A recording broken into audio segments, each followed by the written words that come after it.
Hey weirdos, welcome back to my channel. My name is EmmaAbe, and today I'm going to be doing a very popular book video that is going around, and that is the worst books I read in 2020. I'm also joined by the baby. Look at that, it's the baby. She is being so cute. Before I start, I want to say when I was making this list, I only had about like 13, maybe 15 books I would even consider putting on this list.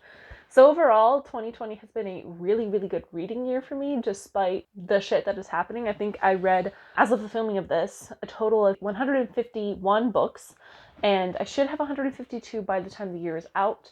The books I've chosen are in no particular order, and again, like I said, this book year was a very good book reading year for me, so none of these books I would say I truly hate, or very few of them I did. A lot of the books on this list were just not for me, and were books that I knew going into that I probably would not love.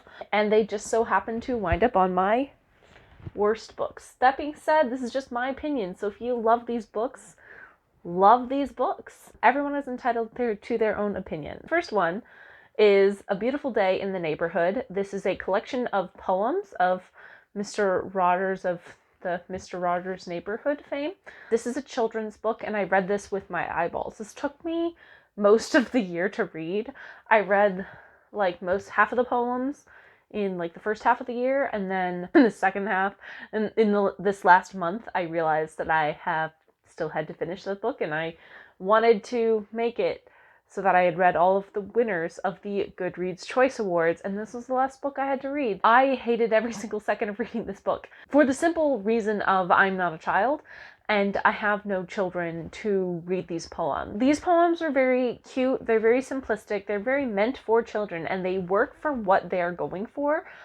They just really are not for me, and that is why I greatly did not enjoy reading it, because I'm not in the age demographic. I'm basing this list based on my personal enjoyment, and I did not enjoy reading the book, so I figured it was only fair for me to include it here. And that's all I really want to say on that one. The next book is Imaginary Friends, and this one I gave 2 stars to, and this was very sad that it ended up on this list, but I couldn't get over the issues that I had with it. This is a horror book. This is a book that I read because I was trying to read all of the books that won the Goodreads Choice Awards, and this didn't win. It got second place in the horror category to the Institutes. What I decided halfway through the year was to read some more of the nominations and read some of like the second and third runner-up depending on what books were there. So this is the one that I chose to read in the horror. It's really heartbreaking because I really did enjoy the actual reading experience of it.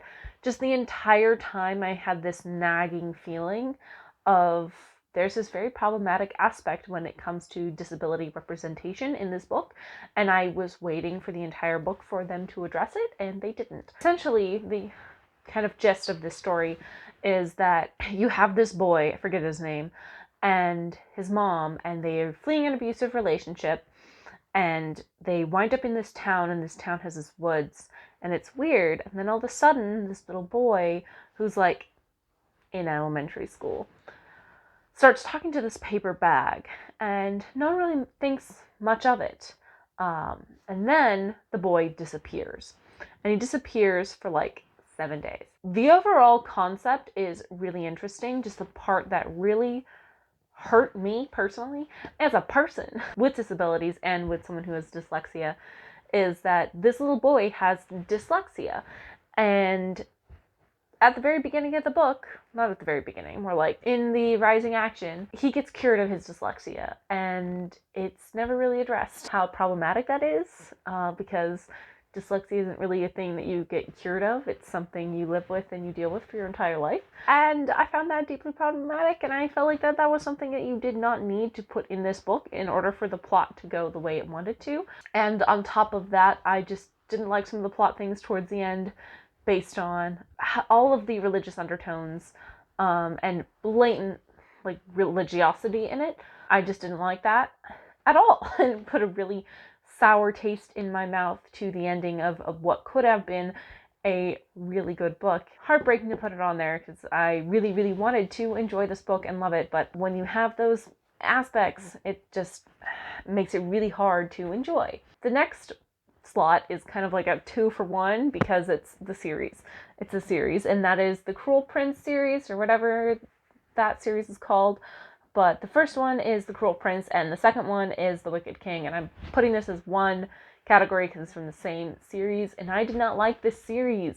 I read this series because it won the YA Fantasy Award for the Goodreads Choice Award, and I was just like, okay. I was skeptical going in. I don't hate fantasy. I like fantasy. I don't hate YA fantasy. I quite enjoy it, if you cannot see from my bookshelves. But this was just not for me. I just couldn't get into the world. I didn't care about, like, any of the characters. I thought it was an interesting idea, having this whole, like, human world and fae world. This really felt like it was giving elves the Twilight treatment, making them kind of sexy and alluring to teenage girls, which isn't a bad thing in and of itself. If you like that, that's great. It just was not for me. I did not gel with me in that retrospect. I will say that this is not the only book that does that. It's a very big common trope with this fae thing nowadays, or at least in like the last 10 years. I have no idea. I'm so out of touch with YA fantasy. Holy crap. Like, so take all of my words with the giant grains of salt. This whole kind of like fae universe thing isn't my taste. It kind of made it hard for me to enjoy it. The plot, you have this girl, don't remember her name. She's kidnapped because her mom was married to like this fairy lord person, and he murders her mom and her dad, and she and her sisters are taken to this like fae magic world where they have to be raised. At the end, there's like this whole cool thing, and the premise for the second book is that she has to try and keep a control of this prince for long enough in order for her younger brother to succeed to the throne. It'd be interesting to read The Queen of Nothing, because that one won the YA for the Goodreads Choice Award. So it was unsurprising, but I'm going to have a fun time reading that next year. Well, or I guess this year, because this is coming out in 2021. Please let this year be better than 2020, at least marginally. The next book is Woman of No Importance. This is a book I had to read for the BookTube prize. I didn't like it. The premise of the book is you're following this spy and her exploits and her journey living in France as an American and working as a spy. And it's a really awesome, like, empowering story if you are looking for that, because not only is this woman a woman, she's a disabled woman. She does some really, really amazing things in her life, and what she is able to achieve while getting doors slammed in her face left and right. The reason why I didn't really like this is because I don't particularly care for spy stories at all. That was kind of working against it, and then I felt like there was just too much detail put into her time as a spy, and it was too long for what it should have been. I felt like it could have been cut down a lot, and I was honestly pissed off because it took the place of one of the books that I thought was very deserving, Sea People, that should have gotten through that round and didn't, because that's kind of what pissed me off about it. I don't think the writing was super terrible or anything. I just, again, it made me mad because it beat a different book out, and I just don't care for those types of stories in the first place. So unfortunately, those are the kinds of things that get books on this list. The next one is Last Wish, which this one made me angrier than some of the other books on this list. This, in theory, would be a book that I would love. This is an adult fantasy. It is the book that the Witcher series is based off of on Netflix, and I did enjoy that, but I didn't enjoy this. So this is a short story collection where you follow Geralt, this Witcher, and it does something that you would think I would like, which is twist fairy tales. I love twisting fairy tales, which I love. I love twisting fairy tales, and I love making fairy tales darker. However, what got me about this book is it just felt like sexual assault and rape in particular was just thrown in as like character backstory and wasn't really properly addressed. And I know that that is a problem in fantasy, and I've read a couple more books in the series and that doesn't seem to be as much of an issue, but again, I've only like read 2 more. Yeah, it really, really put a bad taste in my mouth for the Witcher books. If you watch the show takes away a lot of those elements and makes them not an issue anymore, so that's why I personally think that it wasn't really necessary, and you can still tell like the same stories without needing to introduce these trauma elements for these female characters. It was a shame because I love twisted fairy tales. Anyway, the next book is 5 Feet Apart, and this one, I think the YA Contemporary category for the Goodreads Choice Awards, and this one pissed me off as well. It falls into like the sick lit genre, so you have teenagers falling in love who are also terminally ill, so great stuff. And I've never really been into that. I never really read Fault in Our Stars, which is arguably the book that started this trend. Yeah, I'm not a huge fan of contemporary. I don't read a ton of contemporary. So what got this book, what made me pissed off, was that this girl, who's established as being a girl who follows all the rules to a T, blah, blah, blah, blah, blah, gets pissed off at her disease for taking basically like her life away, and she decides that she's so in love with this boy who has this really deadly strain, and if she gets his disease, she will never get new lungs. She decides that, I'm so done with my disease taking everything away from me, so I'm gonna take 1 foot from it, and she decides to only stay 5 feet away from him instead of 6 feet, which is the stupidest idea ever.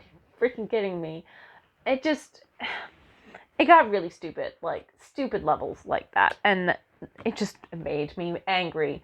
I was like, you are just dumb. Like, are you freaking kidding me? This is your life you're talking about? You should not be as frivolous with this as you are. Talk to my siblings.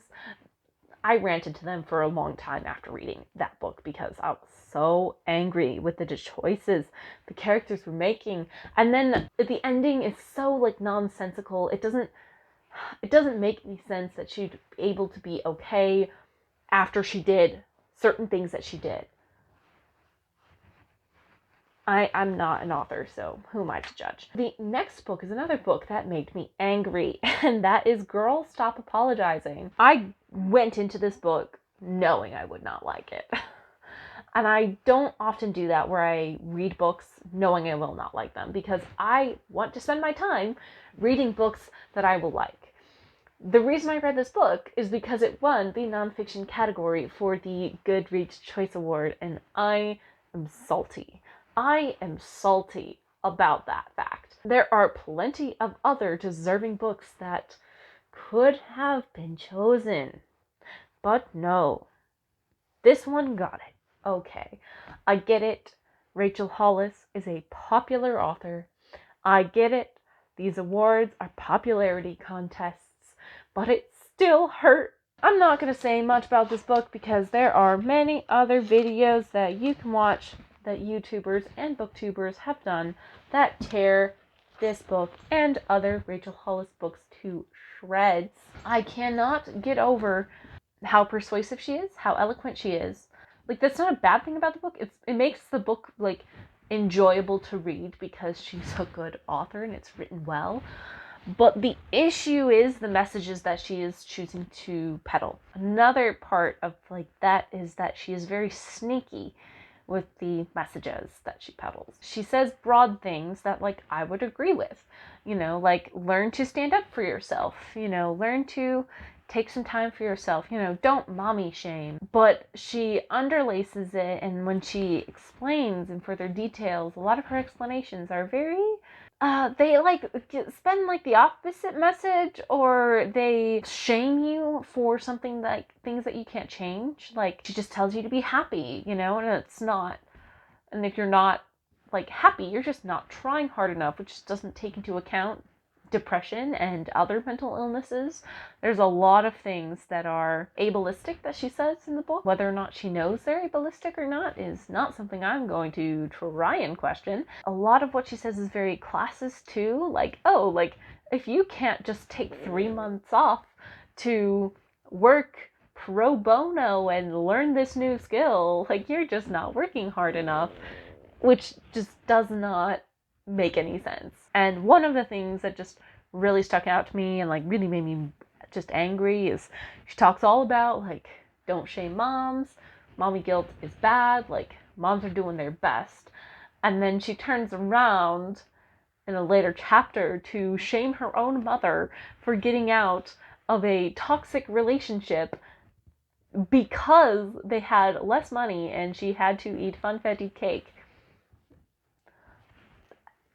And that I feel like basically sums up all my issues with the book and why I didn't like it. Yeah, that one gave me displeasure to read. The next book is another nonfiction book, and that is The Power of SelfCompassion. This is a book that I got off of Audible during one of their pick 2 of our Audible selections, which they're not doing anymore because of the pandemic. I will say meditation does not work for me. I do not like meditation. It drives me up the wall because my brain does not work that way. I have ADHD, and what do you know?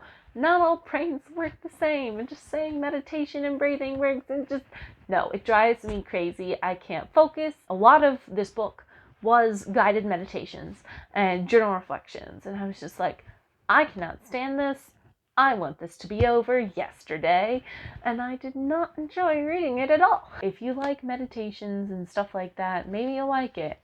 I didn't get anything out of it. That's all I want to say on that one. The next book is Pumpkinheads. This one, the graphic novel category for the... Wow, a lot of them, I realized, are on this list because I read them for the Goodreads Choice Awards. Maybe doing this again isn't a good idea. Who knows? Trying new things. That's what I'm doing. Try new things. Anyway, Pumpkinheads won the graphic novel category for the Goodreads Choice Awards. I was reading it and I just wasn't getting it. There's a ton of hype surrounding this book. People love it, rave about it all the time. I don't get it. It's as simple as that. I don't understand the appeal of reading about 2 people running around a pumpkin patch and running into one of their exes at like every single location and eating snacks. The art was cute. I think if this book was less overhyped, it wouldn't be on this list. I would have just been like, okay, like next. But since it was so overhyped, I just couldn't enjoy it. And do you know what the last one is? Look at her hair. Look at that. You got a faux hawk. So the last book I have on this list is Everything in Its Place. This is a essay collection. It was published posthumously, and it really shows. I think that essay collections, or just collections of short stories and stuff that are published posthumously and that are partially incomplete, are never the best work in an author's repertoire. And I think that is very true for Oliver Sacks?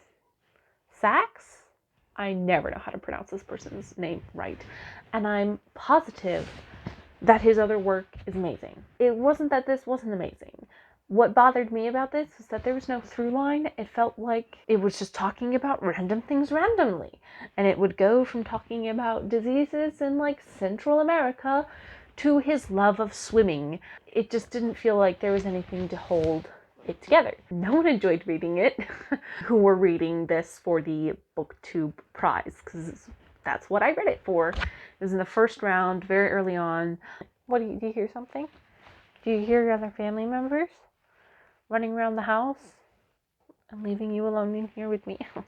So cute. Again, there's no like boiling rage of hate.